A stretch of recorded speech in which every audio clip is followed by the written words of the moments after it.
Muy buenos días, bienvenidos a este tiempo devocional, tu palabra para encontrar el camino. Les saludamos desde la Asociación Gente para Servir y hoy 28 de julio del 2022 les invito a continuar con la lectura cronológica de la Biblia. Hoy vamos a leer el libro del profeta Jeremías, capítulos 7, 8 y 9. Jeremías, capítulos 7, 8 y 9.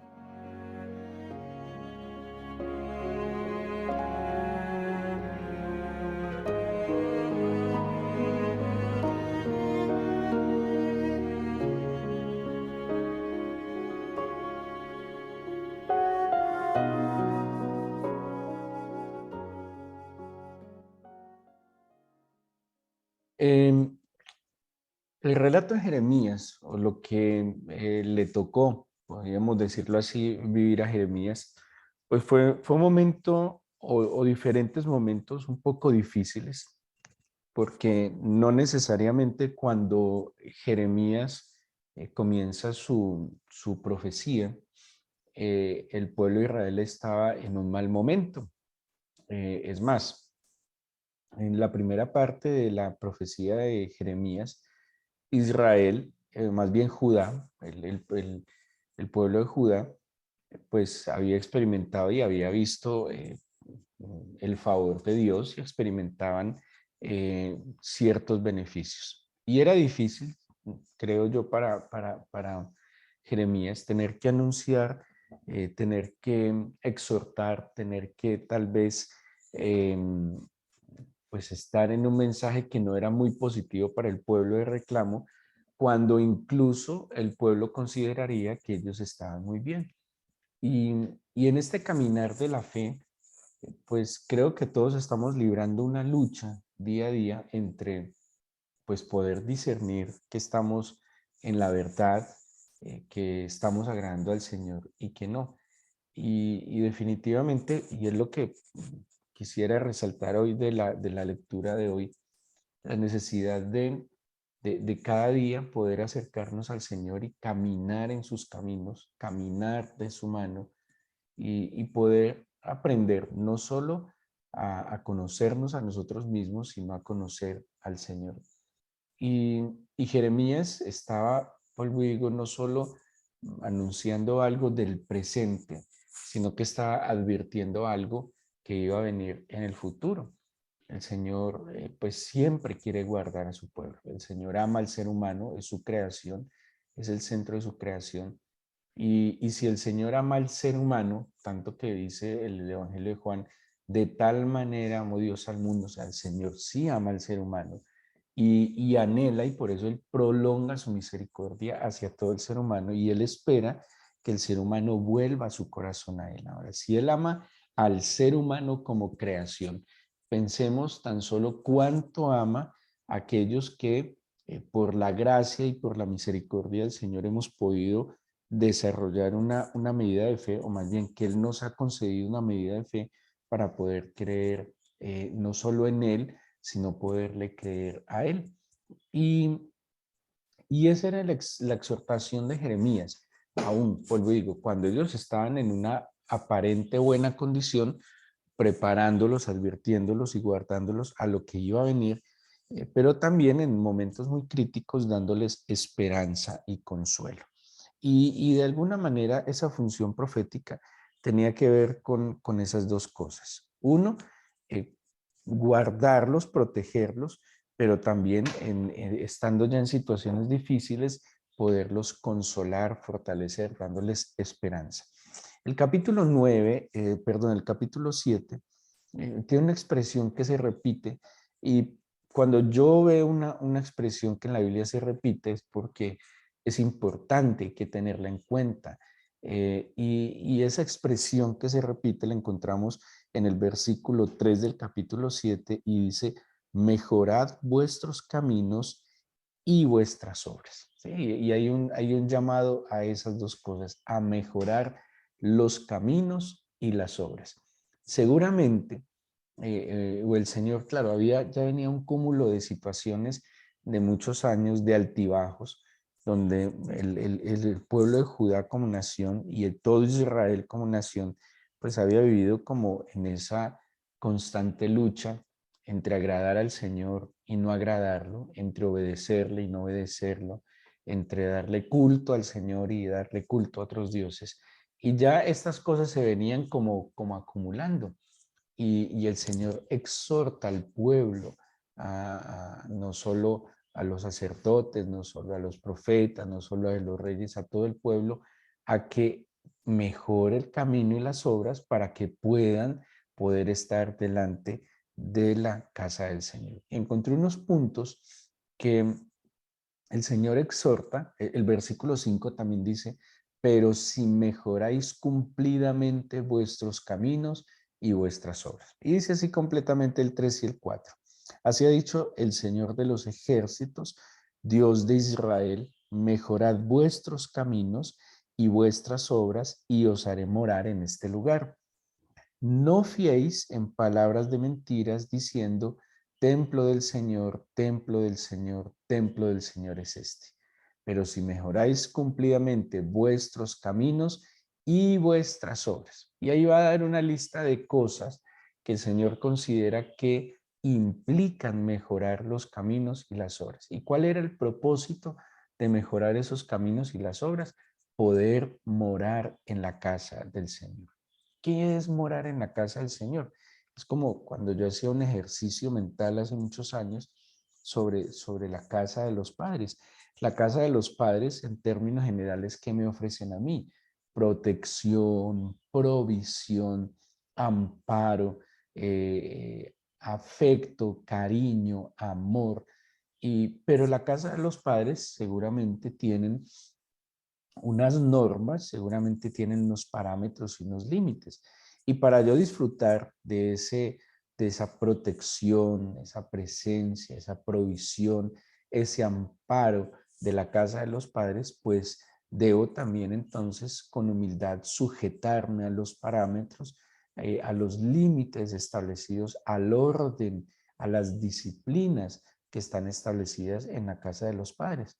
Si yo decido pues ser independiente, yo decido no sujetarme a esos parámetros, a esos límites, pues yo tomo la decisión, seguramente me voy de casa, pero no podré seguir experimentando la misma provisión, protección, amparo, el afecto, la presencia que me ofrecen mis padres. ¿Sí? Hay muchos hijos que dicen que quieren ser independientes, pero esperan que el papá les pague el apartamento, les siga dando la alimentación. Son independientes, pero le llevan la ropita a la mamá y eso, pues eso no es. Y algo así yo entendí lo que era estar en la casa del Señor, morar en su presencia.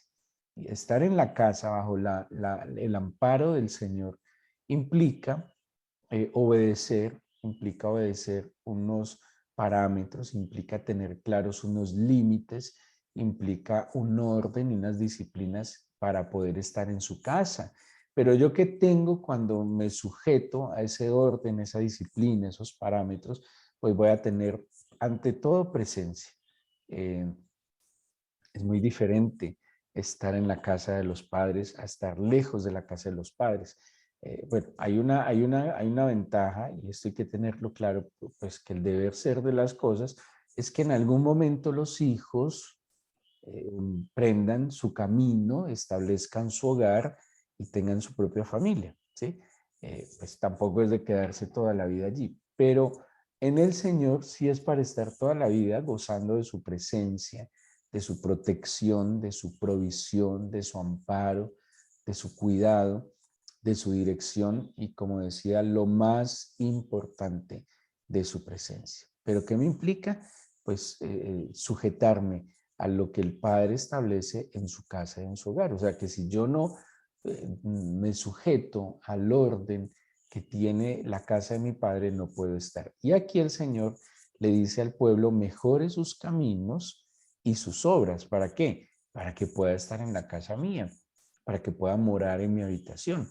Y si está en mi casa, si está en mi habitación, está bajo mi protección, está bajo mi amparo, está cerca de mí. Y si yo estoy cerca del Señor, imagínense Bueno, yo creo que todos en algún momento, por algo seguimos luchando.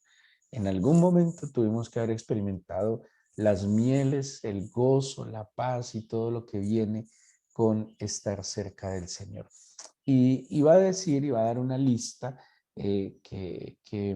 sobre cómo yo puedo mejorar los caminos y las obras. Dice, con verdad hacer justicia. ¿Sí? Dice el versículo 5, pero si mejoráis cumplidamente vuestros caminos y vuestras obras, si con verdad hiciereis justicia entre el hombre y su prójimo. Y hay algo que la Biblia nos exhorta mucho, la verdad. Cuando nos encontramos en los evangelios cuando el Señor habla sobre la verdad y la mentira, es el tema de la verdad y la mentira deben ser prioritarios y preocupantes para nosotros. No puede caber en la mente de nadie que se diga ser cristiano o creyente decir mentiras. Decir mentiras nos hace darle culto al diablo y eso lo dice el mismo Señor Jesús. No le dice al pueblo, vosotros sois de vuestro padre el diablo, él es padre de mentira y si hacéis las obras de vuestro padre, pues de mentira, pues claramente demuestran que son hijos del diablo, porque el Señor es verdad. Dice, yo soy el camino, la verdad y la vida. En el Señor no hay mentira y aquel que pretende seguir en el Señor no puede mentir. Y a veces la mentira para nosotros ya se volvió algo más que cultural. A veces parece parte esencial de nuestra vida. Y la Biblia reclama muchísimo acerca de la verdad. Incluso dice el Salmo 15 cuando habla de aquel que aún jurando en contra suyo, o sea, sin esconder absolutamente, no por eso cambia. Y aquí nos está diciendo, ¿cómo puedo mejorar los caminos y las obras? Pues primero, con verdad, hacer justicia. Hacer justicia, dice, entre hombre y su prójimo. Y luego sigue con otra lista y dice no oprimir al extranjero, huérfano y viuda. Mire que aquí en el camino, en mejorar el camino de las obras, pues uno pensaría, pues porque a veces tenemos como esa concepción un poco religiosa y espiritualizada de la fe y creemos que la fe y la vida espiritual es ajena a la vida cotidiana. Y ser espiritual es estar en el espíritu en todas las áreas de nuestra vida, tener al Señor presente en la cotidianidad. Y aquí nos está diciendo que cómo yo puedo mejorar mi camino, mis caminos y mis obras, pues no oprimiendo ni al extranjero, ni al huérfano, ni a la viuda. El extranjero, el huérfano y la viuda representan en la sociedad las personas marginadas, necesitadas, que muchas veces nosotros no les hacemos justicia, dice no oprimir. Eh, en la sociedad se da mucho abuso del marginado y por eso incluso cristianos abusan y oprimen al marginado. Seguro que hasta en cuestiones salariales es un poco injusto, a veces en el trato. Mm, Yo he visto cristianos que maltratan a sus colaboradores con malas expresiones, con gritos, con soberbia, con grosería. Y a veces, y esto le está hablando el Señor es al creyente, cómo le podemos gritar o tratar mal a alguien que nos colabore. Y seguramente porque tuvo menos oportunidades que nosotros, porque tiene que hacer un trabajo que nosotros no hacemos. Pero si hay algo que la Biblia nos enseña es a tratar con dignidad y respeto a todos los que están cerca de nosotros. Y aquí dice, ¿cómo puedo mejorar los caminos y las obras? Pues bueno, no opriman al necesitado. Luego dice, no derramen sangre inocente. Y empieza a dar una lista que yo le agrego el no como para seguir en este contexto. Dice, no andar en pos de dioses ajenos, que luego lo va a repetir en el versículo 9. No confiar en palabras de mentira. Yo creo que por más poco discernimiento que tenga una persona, yo creo firmemente que todos sabemos cuando nos están mintiendo. No sé, hay como unos indicadores de mentira, pero, pero las densas tinieblas que, que llegan a la mente y al corazón del cristiano son tan fuertes que así nos mientan, pues creemos las mentiras, ¿sí? Aceptamos las mentiras, confiamos en las mentiras. Y la Biblia dice, no hay manera de que mejoremos los caminos y las obras si seguimos confiando en palabras de mentira. Si nosotros sabemos que eso es una mentira, ¿por qué confiamos aún en esa mentira? Es asombroso, de verdad. ¿Cómo poner la esperanza en aquellos que han dicho mentiras toda la vida y a la hora de ir a la escritura nos cuesta creer lo que la escritura dice? Eso es muy contradictorio en personas que supuestamente tenemos fe. Dudamos las palabras del Señor, dudamos de la escritura, pero sí creemos a hombres y mujeres que a través de la historia han dicho mentiras y confiamos más en eso que en lo que el Señor nos dice. Dice no hurtar, no matar, no adulterar, no jurar en falso, perdón, y más adelante dice que me llama mucho la atención el 18. Los hijos recogen la leña, los padres encienden el fuego, las mujeres amasan la masa para hacer tortas a la reina del cielo y para hacer ofrendas a dioses ajenos para provocarme a ira. ¿Me provocarán ellos a ira? Dice el Señor. ¿No obran más bien ellos mismos su propia confusión? Y vemos aquí cómo el Señor, digámoslo así, denuncia a través de Jeremías cómo las mismas familias se ponen de acuerdo para ofender al Señor, cómo las mismas familias se ponen de acuerdo para levantar culto a dioses falsos y está reclamando, están en medio de una confusión. Su pueblo sobre el cual su nombre se invoca están confundidos y le están levantando culto a muchas cosas, pero no culto santo al Señor. Y es lo que dice entonces Jeremías, ¿cómo podemos mejorar los caminos y las obras? ¿Y cuál es el fin y el propósito de mejorar los caminos y las obras? Pues poder morar y estar en la casa del Señor. Y de eso se trata esto que hacemos cada día. De eso se trata levantarnos temprano o en lo posible, sacar un tiempo diario para ir a la escritura, para orar, para alabar al Señor, para adorarlo, para interceder. De eso se trata este camino que hemos emprendido por la gracia del Señor, no por nosotros mismos, por su gracia. Se trata de que mejoremos los caminos, se trata de que mejoremos las obras.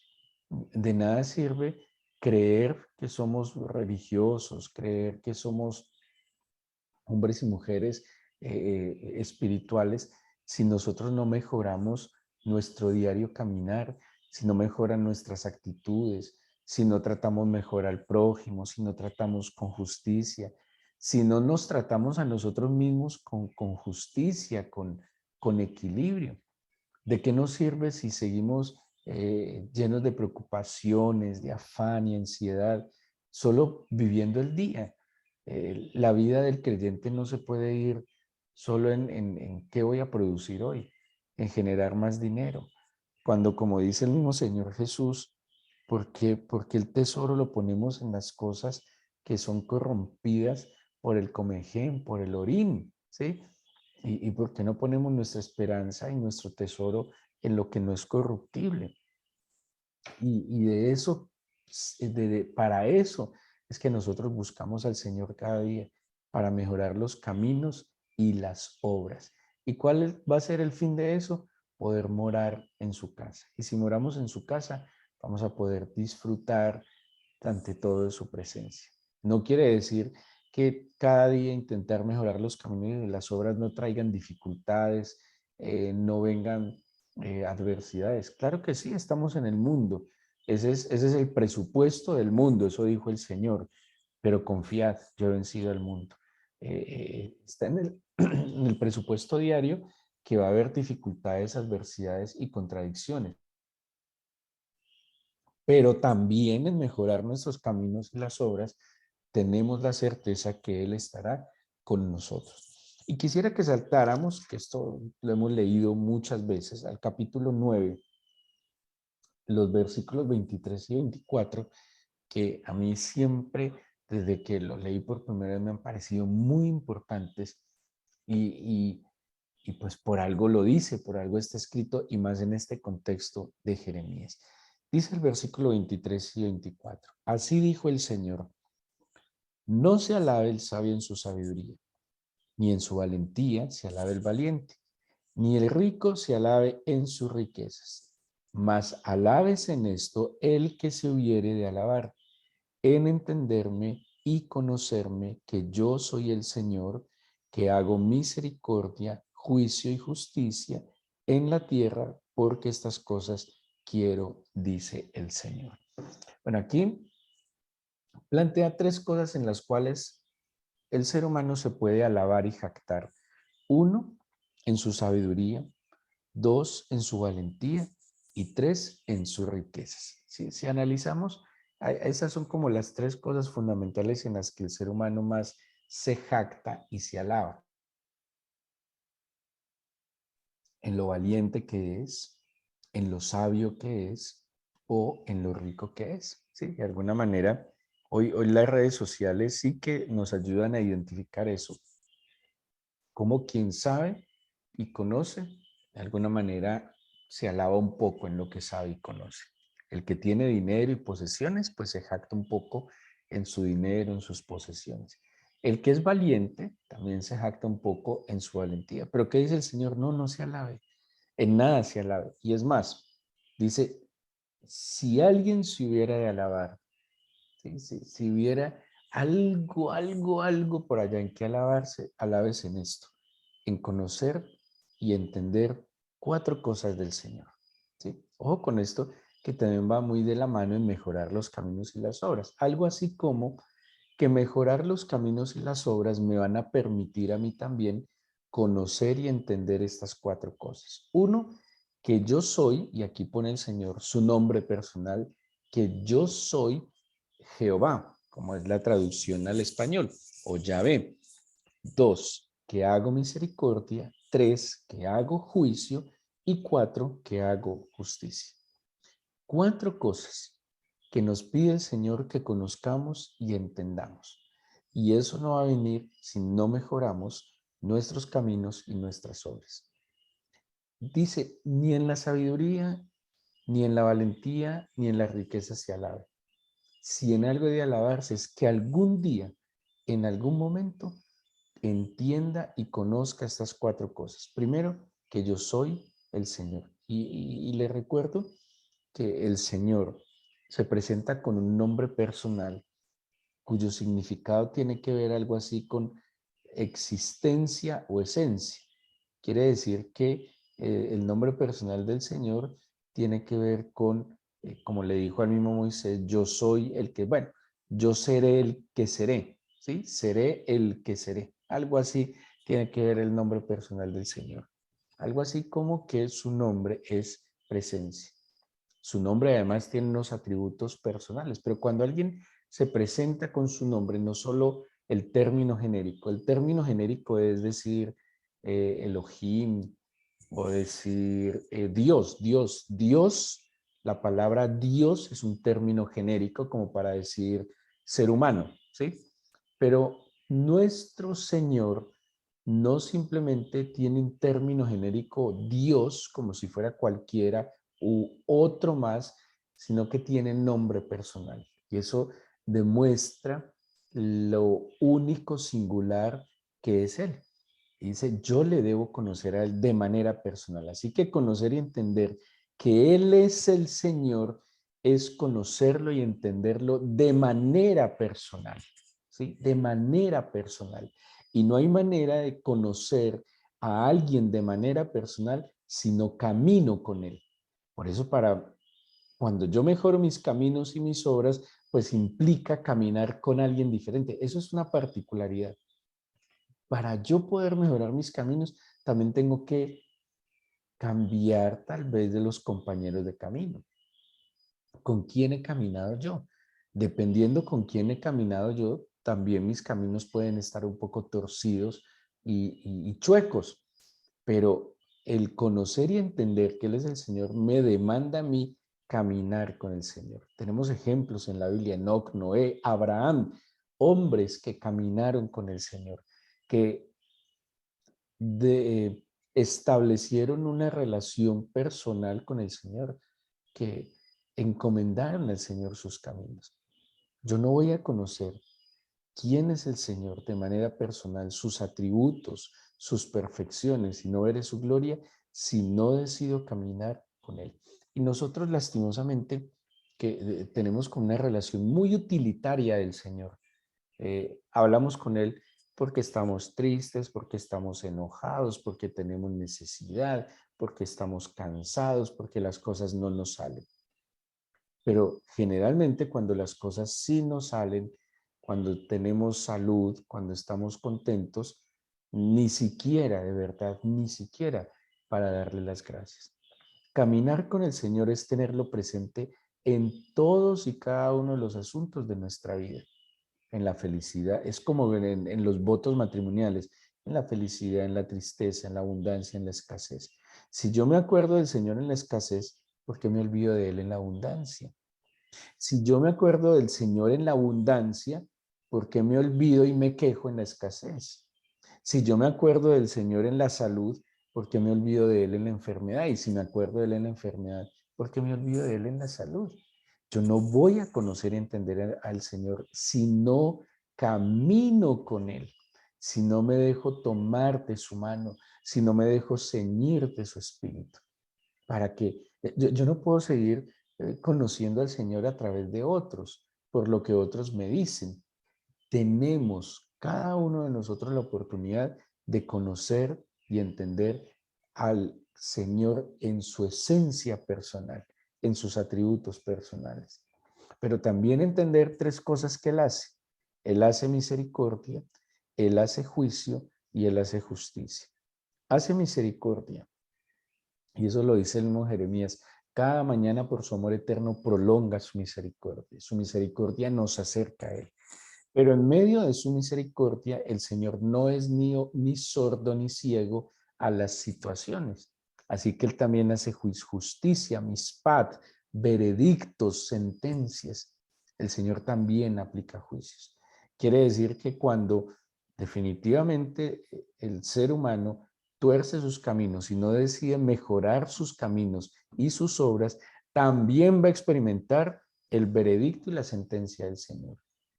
Pero ojo, que dice que hay que conocer y entender que el Señor también hace justicia. Y cuando hablamos de justicia, es que no, en algunas oportunidades el Señor tendrá que emitir el veredicto, la sentencia, pero en algunas oportunidades el Señor también hará equidad, equilibrio y justicia. Una justicia que es restaurativa, una justicia que busca poner en balanza todas las cosas. A veces, vuelvo y digo, en la justicia divina tendrán que venir los juicios, las sentencias y los veredictos cuando los caminos definitivamente no queremos mejorarlos, cuando no queremos mejorar las obras y cuando nos negamos neciamente a conocer y a entender el Señor. Mire que todos estos capítulos de Jeremías, por lo menos esta porción de hoy, nos exhorta a enderezar, a volver al camino, a que no perdamos de vista quién es el Señor, a que no perdamos de vista lo que Él nos ofrece y que vale la pena. Vale la pena no solo este ejercicio de madrugar, no solo este ejercicio de ir a la oración y a la Biblia diaria. Vale la pena seguir estos consejos, hablar verdad, no confiar en las mentiras, hacer justicia social, ser honestos en lo que hacemos, eh, perdonar, pedir perdón, corregir lo deficiente. Vale la pena porque tarde que temprano el Señor manifestará su gracia, su poder y su misericordia. Vale la pena estar del lado del Señor, como dice el Evangelio de Lucas. El que no es conmigo es contra mí. El que conmigo no recoge desparrama. Es mejor estar con el Señor que contra Él. Es mejor con el Señor recoger que desparramar. Y eso implica entonces que mejoremos nuestros caminos y nuestras obras. Vamos a orarle al Señor.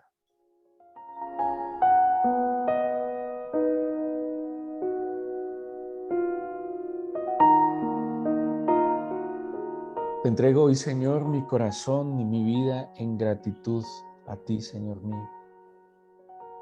Te pido que tu Santo Espíritu me ciña, que tu Santo Espíritu ilumine mi mente y mi corazón. Que tu Santo Espíritu, Señor, traiga revelación a mi mente y a mi corazón. Y ya que he hecho esta parte difícil de levantarme temprano a buscarte, Señor, permíteme seguir en la determinación de buscarte, de hallarte, de obedecerte, Señor. Quita de mí esa resistencia a veces tan insensata hacia ti. ¿Cómo me voy a resistir a tu amor? Señor, yo te pido que por tu poder, por tu santa palabra y por tu espíritu, quites y derrumbes en mí estructuras mentales, argumentos que se levantan en contra de tu conocimiento. Que con humildad, Señor, yo pueda dejar que tu santa mano escriba en las tablas de mi corazón tu palabra verdadera. Y que tu palabra, el conocimiento de tu palabra, me permita adquirir tu sabiduría que se basa en el temor santo y la inteligencia que se basa en el conocerte. Que yo no me jacte de nada, ni de lo que tengo, ni de lo que hago, ni de lo que soy. Que si en alguna cosa me pudiera alabar, sea porque he logrado conocerte y entenderte, fruto de caminar contigo.